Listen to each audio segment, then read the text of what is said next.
Ce qui fait l'intérêt de l'Auvergne, c'est qu'elle est remplie d'Auvergnats. S'il faut en croire les dernières statistiques, elle en contient même plus que Paris. Ils vivent sur les flancs de montagnes abruptes, du produit de leur pêche, de leur chasse, de leur entre-gens et de leur industrie, de leurs eaux, de leur caoutchouc, de leur fromage, de leurs dentelles et de leurs confitures.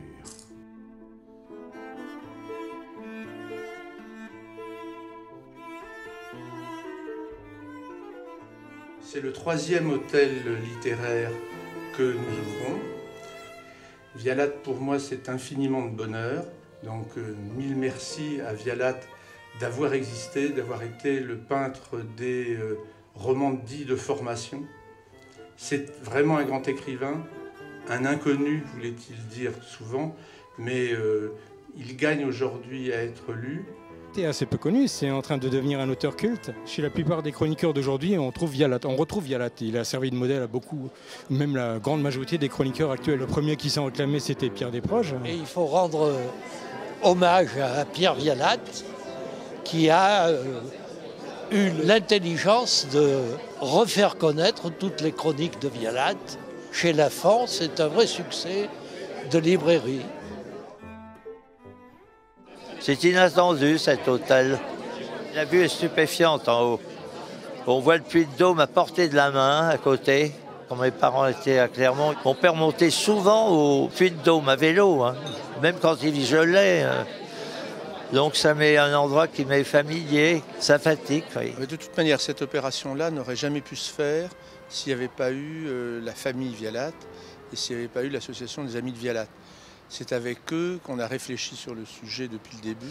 Jacques m'a appelé, m'a dit voilà, j'ai fait un hôtel consacré à Marcel Proust. Le second, c'était Flaubert. Et j'aimerais que le troisième soit Alexandre Vialat. On a accompagné cette initiative merveilleuse. C'est rare qu'un écrivain ait un hôtel. Ça aurait fait beaucoup rire, je pense, Alexandre Vialat. Je l'imagine descendant de son nuage et découvrant l'hôtel Vialat, place de Lille.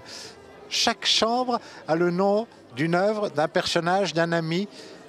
Donc il y a la chambre Battling, il y a la chambre Fruits du Congo, il y a la chambre Pourra. Et c'est merveilleux. Vous avez deux catégories de visiteurs. Vous avez le visiteur qui est déjà un fan au point de départ, qui appartient à une association, qui est venu de très loin. Ça, c'est une clientèle donnée. Elle est limitée, mais elle est celle qui anime tout le reste. Et vous avez ceux qui sont simplement des curieux.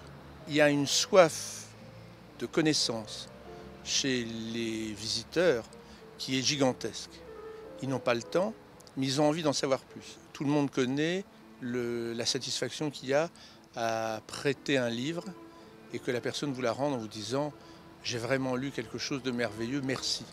C'est le type de relation qu'on peut espérer créer avec des gens qui viennent chez nous. La chance pour un architecte, c'est d'avoir un client comme Jacques Le Tertre, qui est quelqu'un qui à la fois propose une page blanche pour élaborer un projet architectural et décoratif, et à la fois nous donne tout un fil à tirer dont lui connaît un peu les méandres et les secrets et que nous, en tant qu'architectes et décorateurs, on découvre. Cet hôtel qui est placé en plein centre-ville est un bel hôtel contemporain, est une belle réussite sur le plan architectural. C'est tout un symbole pour nous que vous ayez choisi Alexandre Vialat à Clermont-Ferrand, car effectivement, cette ville a beaucoup inspiré notre auteur.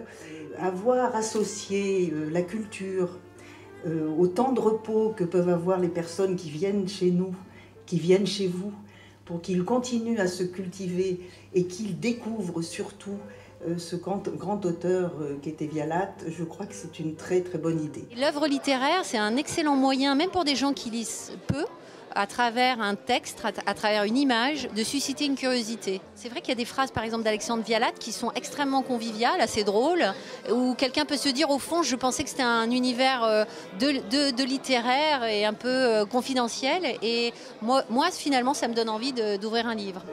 Que cet hôtel vive, fasse aimer Vialat et soit un lieu de bonheur et de rencontre. Merci encore.